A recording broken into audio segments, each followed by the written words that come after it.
नमस्कार, उत्तराखंड की खबरों में आपका स्वागत है। खबरों का रुख करेंगे उससे पहले देख लेते हैं इस वक्त की अहम सुर्खियां। पीएम मोदी से मिले सीएम पुष्कर सिंह धामी। उत्तराखंड के विकास से जुड़े अहम मुद्दों पर हुई चर्चा। राज्य के लिए जरूरी योजनाओं पर प्रधानमंत्री से मांगा समर्थन।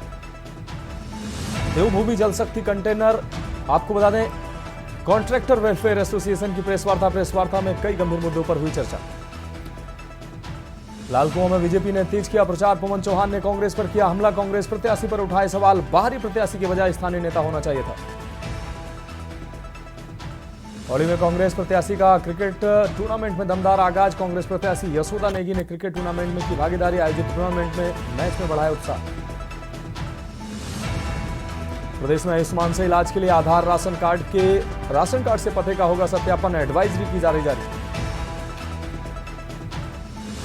और प्रदेश में बिजली की गड़बड़ के साथ, माफ कीजिएगा, गड़गड़ाहट के साथ बारिश के आसार। कई जिलों के लिए किया गया आज येलो अलर्ट। आप देख रहे हैं के न्यूज, खबरों का सारथी। और अब खबरें विस्तार से। प्रदेश में निकाय चुनाव में पहले उत्तराखंड कांग्रेस को बड़ा झटका लगा है। कांग्रेस के 3 बड़े नेताओं ने बीजेपी ज्वाइन की है। ये तीनों ही नेता कुमाऊं मंडल के हैं। ये तीनों नेताओं के बीजेपी में शामिल होने से हरीश रावत की साख को बड़ा झटका लगा है। ऐसे में उन्हीं के इलाके में बड़े कांग्रेसी नेताओं का बीजेपी में शामिल होना हरीश रावत के लिए ये काफी बड़ी और बुरी खबर है। कांग्रेस के उपाध्यक्ष प्रशासन मथुरा दत्त जोशी की गिनती कांग्रेस के सीनियर नेताओं में होती थी। वे कांग्रेस के कुशल प्रवक्ता थे। साथ ही मथुरा दत्त जोशी एक कुशल राजनेता भी हैं। उन्होंने निकाय चुनाव में पिथौरागढ़ से अपनी पत्नी के लिए मेयर का टिकट मांगा था। उन्हें उम्मीद थी कि कांग्रेस इतने सालों की सेवा का फल टिकट के रूप में उन्हें देगी, मगर ऐसा नहीं हुआ। लेकिन सभी के टिकट पर हस्ताक्षर करने वाले मथुरा दत्त जोशी को ही पार्टी ने निराश कर दिया। मथुरा दत्त जोशी ने पार्टी के तमाम बड़े नेताओं के खिलाफ आवाज उठाई। कांग्रेस संगठन ने मथुरा दत्त जोशी की मांग को दरकिनार करते हुए किसी और को टिकट दे दिया, जिसके बाद मथुरा दत्त जोशी बागी हो गए। उन्होंने पार्टी नेताओं पर गंभीर आरोप लगाए, जिसके बाद शनिवार को मथुरा दत्त जोशी ने सीएम धामी की मौजूदगी में बीजेपी ज्वाइन कर ली।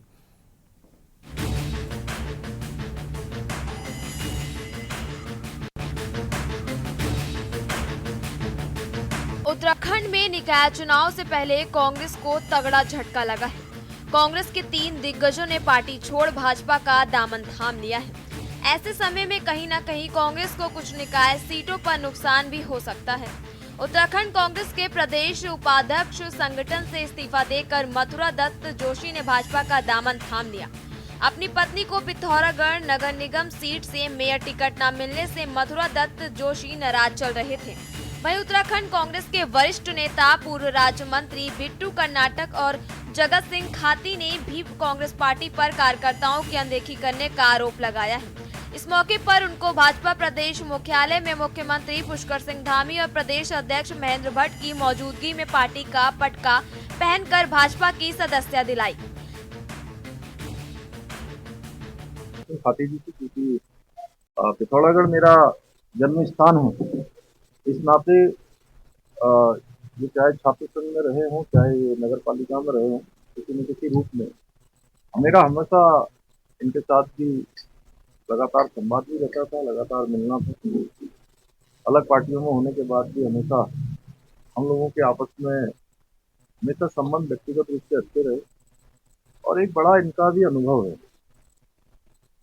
जहाँ मथुरा दत्त जोशी जी ने 4 दशक से ज्यादा समय से 4.5 दशक से ज्यादा कांग्रेस पार्टी में काम किया। बिट्टू भाई ने 3.5 दशक तक और 3.5 दशक तक हमारे जगत सिंह खाती में। तो इन सब का आना निश्चित रूप से हमारे लिए भी बड़ा एक हम सबको ऊर्जा देगा। और ऐसे समय में आपने पार्टी ज्वाइन करी है, जब अभी निकाय का चुनाव चल रहा है और आपके आने से एक बड़ी शक्ति हम लोगों को मिलेगी और इनका जो प्रभाव है वो व्यापक है। और हाँ, ये जरूर है कि इतने तपे तपाए, इतने अनुभवी लोग आज हमारी पार्टी में शामिल हो रहे हैं। तो ये इन्होंने जिस पार्टी में इतना लंबा योगदान दिया है और योगदान देने के बाद आज जो पार्टी में शामिल हुए हैं, तो एक प्रश्न चिन्ह जरूर उस पार्टी पर खड़ा होता है। कहीं ना कहीं ऐसे लोग, जैसे आपने देखा कि बिट्टू कर्नाटक जी ने बार बार बोला कि एक सामान्य कार्यकर्ता के रूप में काम करेंगे, भारतीय जनता पार्टी किसी को किसी दल से छीनती नहीं है। उस दल की कमजोरी है जो अपने कार्यकर्ता को मान सम्मान देने की स्थिति में नहीं होती। जब दल परिवारवाद से चलता है, जब दल में ऐसे निष्ठावान कार्यकर्ताओं की अनसुनी होती है, तो इस प्रकार के परिणाम देखने को मिलते हैं। मैंने आज तीनों प्रमुख नेताओं को अपने दल में उनका मैंने स्वागत किया, अभिनंदन किया है, और मैं जानता हूं कि इन जैसे निष्ठावान और समय देने वाले कार्यकर्ताओं की उपयोगिता किस रूप में करनी है, इनके मान सम्मान को प्रभावी रूप से स्थापित करना, ये अब क्योंकि हमारे परिवार सम्मिलित हुए, इसकी चिंता मैं करूंगा। इसके जो हमारा स्थानीय निकाय का चुनाव है, इस स्थानीय निकाय चुनाव में इनके आने से भारतीय जनता पार्टी के कार्यकर्ता उत्साह भी बढ़ेगा। इस मौके पर सीएम पुष्कर सिंह धामी और महेंद्र भट्ट ने तीनों नेताओं का स्वागत किया और उनके पार्टी में पूरा मान सम्मान देने की बात कही। सीएम और प्रदेश अध्यक्ष भाजपा ने कांग्रेस पर जमकर निशाना साधा। वहीं कांग्रेस के 3 वरिष्ठ नेताओं के पार्टी छोड़ भाजपा का दामन थाम लेने पर कांग्रेस के मुख्य प्रवक्ता गरिमा महारा दसौनी ने कहा कि सत्ता लोभ के चलते ऐसे लोग कांग्रेस छोड़ भाजपा में जा रहे हैं।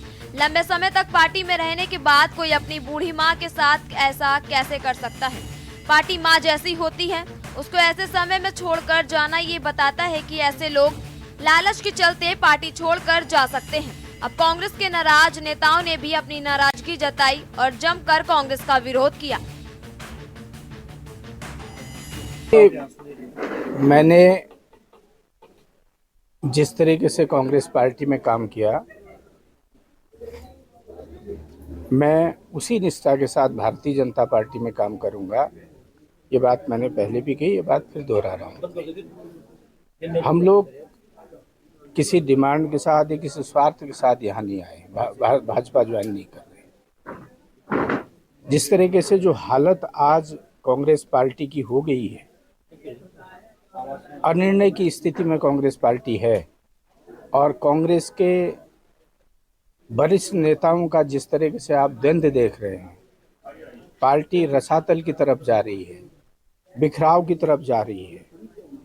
हम जैसे लोग जिन्होंने अर्ध दशक तक काम किया है पार्टी में, अगर हम लोग पार्टी छोड़ रहे हैं तो ये सवाल उस पार्टी का है, उस पार्टी से पूछा जाना चाहिए कि आपके कार्यकर्ता क्यों छोड़ रहे हैं। देखिए, मुझे लगता है इसमें बहुत ज़्यादा सोच विचार करने की ज़रूरत ही नहीं है, विवेचना करने की ज़रूरत ही नहीं है। एक 10 साल का बच्चा भी बता सकता है कि कोई क्यों कांग्रेस छोड़ के भाजपा में जा रहा है। उस तरफ सत्ता है, उस तरफ पैसा है, उस तरफ सारी वो चीज़ें हैं जो आज कांग्रेस पार्टी के पास नहीं है।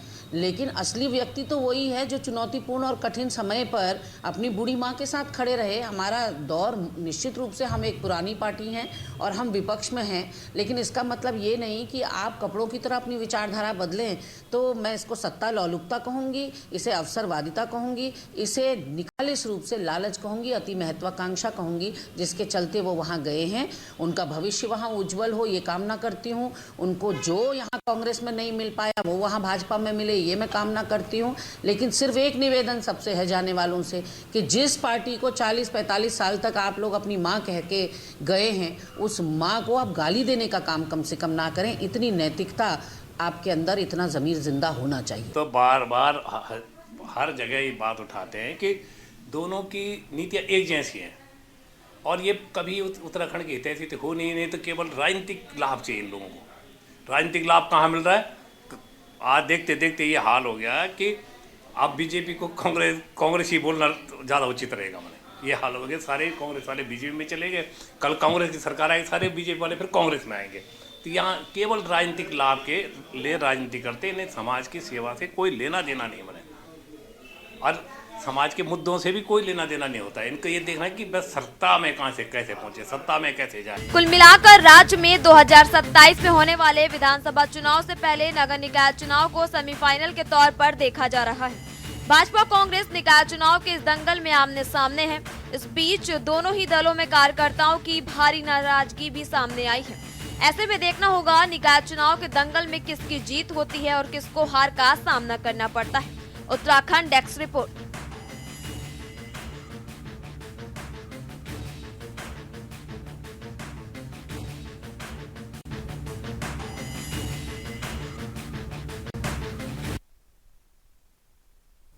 अब रुक करेंगे अगले अहम खबर का। 38वें राष्ट्रीय खेलों के शुभांकर लोगो, जर्सी और टैगलाइन के प्रचार प्रसार के लिए चमोली जनपद में प्रमोशन वैन का शुभारंभ किया गया। जिलाधिकारी संदीप तिवारी ने जिला कार्यालय गोपेश्वर से हरी झंडी दिखाकर इस वाहन को रवाना किया। यह प्रचार वाहन मस्कट मौली, जो राष्ट्रीय खेलों का शुभांकर है, के साथ 6 से 8 जनवरी तक जिले के सभी ब्लॉक, प्रमुख शहरों और दूरस्थ ग्रामीण क्षेत्रों में यात्रा करेगा। यह वाहन लोगों से राष्ट्रीय खेलों से जुड़ने के लिए प्रेरित करेगा और खेलों के प्रति जागरूकता फैलाएगा।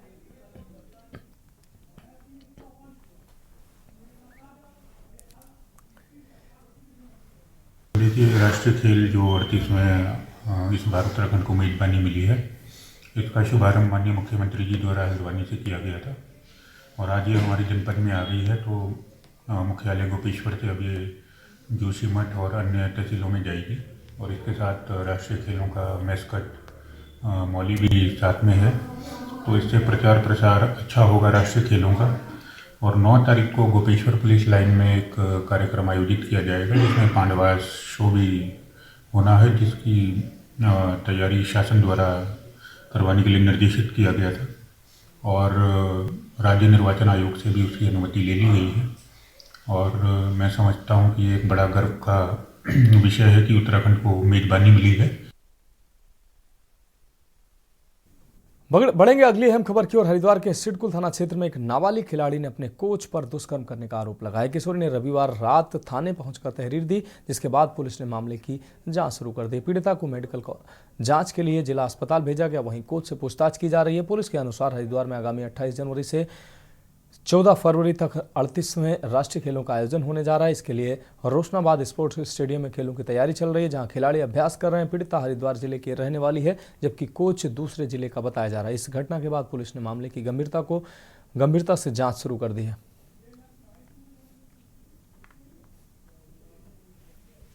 सिडकुल थाना क्षेत्र में एक खेल महोत्सव का कैंप आयोजित किया जा रहा था, जिसमें महिला हॉकी टीम की एक खिलाड़ी जो नाबालिग बच्ची भी है, उसके द्वारा कल शाम को पुलिस को यह सूचना दी गई कि उसके कोच के द्वारा उसके साथ रेप किया गया है और उसके इस पूरी सूचना पर तत्काल पुलिस के द्वारा मौके पर पहुंच के उस बच्ची को वहां से रेस्क्यू करके उसको वहां से हॉस्पिटल ले जाया गया, उसका मेडिकल कराया गया। और साथ में इसमें जो भी वैधानिक कार्रवाई है पुलिस के द्वारा मुकदमा इसमें अभियोग पंजीकृत किया गया है, जिसमें 64 BNS के तहत ये मुकदमा है और पोक्सो एक्ट के तहत मुकदमा कायम करके कोच को हिरासत में लिया गया पूछताछ के लिए। फॉरेंसिक टीम द्वारा तत्काल मौके पर जाके जो भी वहां पर एविडेंस थे उसको तत्काल संकलित किए गए हैं। रुक रही है अगली अहम खबर का। कालाढूंगी के मेन बाजार में कांग्रेस से नगर पालिका अध्यक्ष पद की प्रत्याशी भावना सती ने अपने कार्यालय का उद्घाटन रिबन काट कर किया है। इस मौके पर कांग्रेस के वरिष्ठ नेता भी उपस्थित रहे। भावना सती, जो पूर्व नगर पंचायत अध्यक्ष दीप सती की पत्नी है, को महिला सीट मिलने के बाद कांग्रेस ने नगर पालिका अध्यक्ष पद का प्रत्याशी चुना। उद्घाटन के दौरान भावना सती ने कहा कि अगर जनता उन्हें आशीर्वाद देकर जिता सकती है, जीत दिलाती है, तो वह शिक्षा और अन्य मुद्दों का समाधान करेंगे। उन्होंने नगर पालिका में विकास कार्यों को अपनी प्राथमिकता बताया।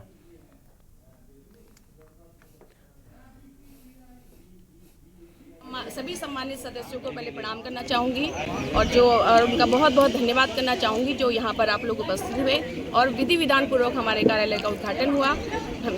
हम सभी से आप ये वादा करते हैं, शिक्षा, स्वास्थ्य और स्वच्छता में जो भी सुविधाएं हमसे उपलब्ध होंगी हम कराएंगे। और अभी मेरे युवा साथियों ने कुछ बताया था कि उन्हें पढ़ने के लिए निःशुल्क पुस्तकों की आवश्यकता है, तो हम निःशुल्क लाइब्रेरी का निर्माण करेंगे। और अगर मुझे जनता का सहयोग मिलता है, उनका आशीर्वाद मिलता है, तो मैं विश्वास दिलाना चाहूँगी कि मैं इस समाज में नशा मुक्त और भय मुक्त समाज देने का पूरा प्रयास करूँगा। बढ़ेंगे अगली अहम खबर की ओर। नशे के अवैध कारोबार के खिलाफ पुलिस और एंटी नारकोटिक्स टास्क फोर्स ने इस साल की सबसे बड़ी कार्रवाई करते हुए अवैध चरस की खेप बरामद की है। नैनीताल पुलिस और ANTF ने बड़ी कार्रवाई की है। SOG और ANTF ने 2 अलग अलग मामलों में 7 किलो चरस पकड़ी है। थाना खनस्की और आपको बता दें ANTF ने 5 किलो चरस और चोर गलिया थाना पुलिस और SOG ने 1.577 किलो चरस बरामद की है। दोनों मामलों में 5 तस्करों को गिरफ्तार किया गया है। इन मामलों में NDPS एक्ट के तहत अभियोग पंजीकृत कर अग्रिम कार्रवाई की जा रही है। वहीं दूसरी तरफ पुलिस ने एक चोरी का भी खुलासा किया, जिसमें 4,80,000 रुपए के जेवरात के साथ साथी चोरों को गिरफ्तार किया गया है। पिछले कुछ दिनों हमने कुछ और केस भी किए थे जिसमें कुछ लोगों से इसमें की बरामदी हुई थी। आज हमारी जो खंशु थाने की टीम है और चोरगले थाने की जो टीम है उनके द्वारा अलग अलग प्रकरणों में कुछ अभियुक्तों को चरस के साथ में गिरफ्तार किया है। इन दोनों प्रकरणों में मिला के 5 अभियुक्तों की गिरफ्तारी हुई है और इनके कब्जे से लगभग 7 किलो के आसपास जो चरस है वो बरामद की है। इस सारे प्रकरण में जो अभियुक्त हैं उनमें से 1-2 अभियुक्त का जो है आपराधिक इतिहास है। अब इसमें ये लोग कहाँ से खरीद के ला रहे हैं और किसको सप्लाई करने जा रहे हैं उस संदर्भ में भी विवेचना हो रही है। तो ये जो इस तरीके के नशे के खिलाफ जो पुलिस ने कार्रवाई की है इसमें मेरी तरफ से टीम को इनाम दिया जा रहा है। और इसमें चूँकि कुमाऊं जो रेंज की एनटीएफ भी शामिल है तो उसकी भी जो इनाम की घोषणा है वो डीआईजी कुमाऊं क्षेत्र के स्तर पर की जा रही है। तो फिलहाल उत्तराखंड की खबरों में वक्त एक ब्रेक का, जल्द हाजिर होंगे। आप देख रहे हैं के न्यूज, खबरों का सारथी। ब्रेक के बाद एक बार फिर से उत्तराखंड की खबरों में आपका स्वागत है। रुक करेंगे अगली अहम खबर का। अध्यक्ष पद के लिए निर्दलीय प्रत्याशी दीपक भट्ट के कार्यालय का शुभारंभ हुआ। प्रचार की गति बढ़ी है। खटीमा नगर पालिका अध्यक्ष पद के प्रत्याशी दीपक भट्ट ने अपने कार्यकर्ताओं और समर्थकों के साथ मेलाघाट रोड स्थित राजीव नगर में अपने चुनाव कार्यालय का उद्घाटन किया। फीता काटकर उद्घाटन के बाद भट्ट ने चुनाव प्रचार तेज कर दिया है। भट्ट ने डोर टू डोर प्रचार करते हुए मतदाताओं से अपने पक्ष में वोट की अपील की है। इस दौरान उनके कार्यकर्ताओं और समर्थकों में भारी जोश देखा गया और उन्होंने भट्ट के पक्ष में नारे लगाए। दीपक भट्ट ने विश्वास जताया कि खटीमा की जनता से उन्हें आशीर्वाद और समर्थन मिलेगा। उन्होंने कहा कि जनता के प्यार और आशीर्वाद से अध्यक्ष पद पर काबिज होते ही खटीमा नगर पालिका का कायाकल्प करेंगे।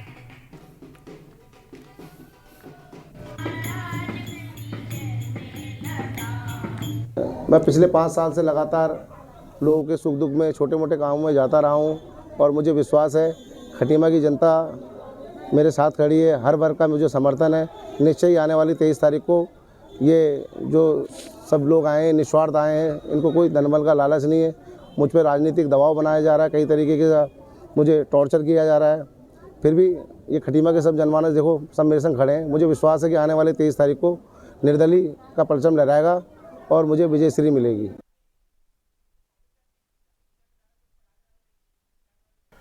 रुक करेंगे अगली अहम खबर का। हल्द्वानी के प्रसिद्ध पर्वतीय सांस्कृतिक उत्थान मंच द्वारा 7 जनवरी से 15 जनवरी तक आयोजित होने वाले उत्तरायणी महोत्सव की तैयारियां जोरों पर हैं। इस महोत्सव में विभिन्न सांस्कृतिक कार्यक्रमों का आयोजन किया जाएगा। उत्तरायणी महोत्सव समिति ने प्रेस वार्ता में कार्यक्रमों की जानकारी दी है। 7 जनवरी को गोलीजू भगवान की पूजा से महोत्सव की शुरुआत होगी। 8 जनवरी को बच्चों की दौड़ और खो खो प्रतियोगिता के साथ सांस्कृतिक कार्यक्रम होंगे। 9 जनवरी को कुमाऊनी रीति रिवाजों पर आधारित दुल्हन सजाओ प्रतियोगिता होगी। वहीं 10 जनवरी को कुमाऊनी भाषण प्रतियोगिता आकर्षण का केंद्र बनेगी। 11 जनवरी को कुमाऊनी मुहावरे, 12 जनवरी को शंख बजाओ और 13 जनवरी को झोड़ा चाचरी प्रदर्शन और कुमाऊनी नाटक प्रतियोगिता का आयोजन होगा। प्रतियोगिता होगी। महोत्सव का समापन 15 जनवरी को पुरस्कार वितरण और रंगारंग कार्यक्रमों के साथ होगा।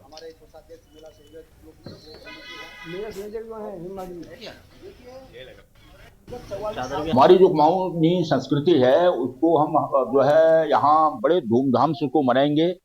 जो हमारे यहाँ सांस्कृतिक जो कार्यक्रम होंगे वो सांस्कृतिक कार्यक्रम हम अच्छे से अच्छा करने का जो है हमारा प्रयास है।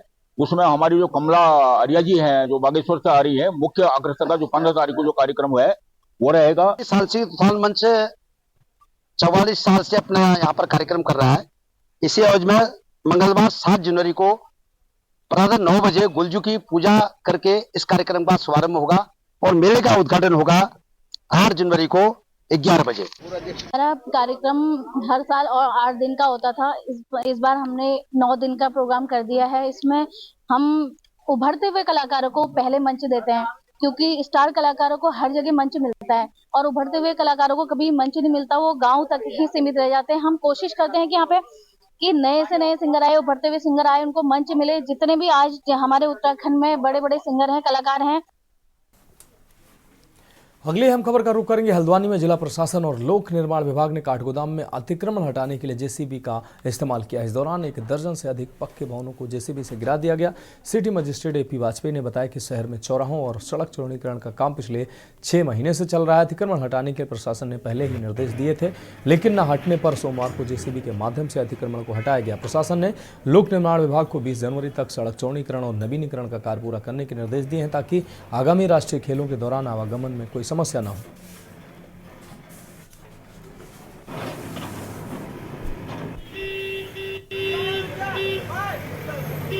देखिए, हमारे हल्द्वानी में विभिन्न चौराहों के जंक्शन इम्प्रूवमेंट का काम पूर्व से ही चल रहा है। उसी क्रम में जो हमारा रेलवे स्टेशन काठगोदाम है, उसके समीप काफ़ी समय से 7 से 8 दुकानें ऐसी थी जो 12 मीटर की परिधि में आ रही थी और उनको समय भी दिया गया था। उनके द्वारा सहमति भी यद्यपि व्यक्त की गई थी, लेकिन ये देखा गया कि उनके द्वारा स्वयं अतिक्रमण नहीं हटाया जा रहा था। तो उसी क्रम में आज लोक निर्माण विभाग के द्वारा ये बलपूर्वक अतिक्रमण हटाया गया है। बढ़ेंगे अगली खबर की ओर। रामनगर में नशेड़ियों के आतंक से परेशान लोगों को राहत दिलाने के लिए रामनगर कोतवाली पुलिस ने एक बार फिर से नशेड़ियों के खिलाफ नगर के विभिन्न इलाकों में अभियान चलाते हुए भारी संख्या में नशेड़ियों को गिरफ्तार किया। पुलिस की अचानक हुई इस कार्रवाई के बाद नशेड़ियों में हड़कंप मच गया। आपको बता दें कि अपर पुलिस अधीक्षक प्रकाश चंद्र आर्य, सीओ भूपेंद्र सिंह भंडारी कोतवाल, अरुण कुमार सैनी वरिष्ठ उपाधीक्षक, उप निरीक्षक, वरिष्ठ उप निरीक्षक मोहम्मद यूनुस, वरिष्ठ उप निरीक्षक मनोज नयाल एवं पुलिसकर्मियों द्वारा संयुक्त रूप से नगर के भवानीगंज, रानीखेत रोड, शिवलालपुर, चुंगी, खतेड़ी, बैराज सहित कई इलाकों में नशेड़ी के खिलाफ अभियान चलाया गया।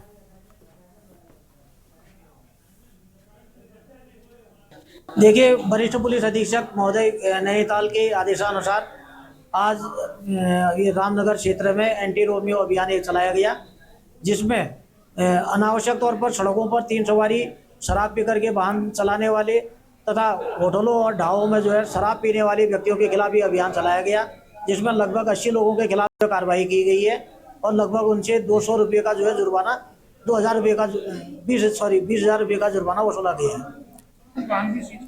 5 वाहन सीज किए गए हैं। अगली खबर डोईवाला से, जहां उत्तराखंड के राज्यपाल लेफ्टिनेंट जनरल सेवानिवृत्त गुरमीत सिंह आज सुबह डोईवाला के नूनावाला स्थित सिंघा शहीदा गुरुद्वारे पहुंचे और माथा टेक कर प्रदेश की खुशहाली की कामना की।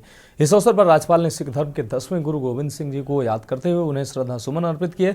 राज्यपाल ने कहा कि साहस, शौर्य और बलिदान के प्रतीक गुरु गोविंद सिंह जी आज सबके लिए प्रेरणा स्रोत हैं। इस अवसर पर गुरु द्वारा प्रबंधक कमेटी ने राज्यपाल को शॉल पहनाकर सम्मानित किया।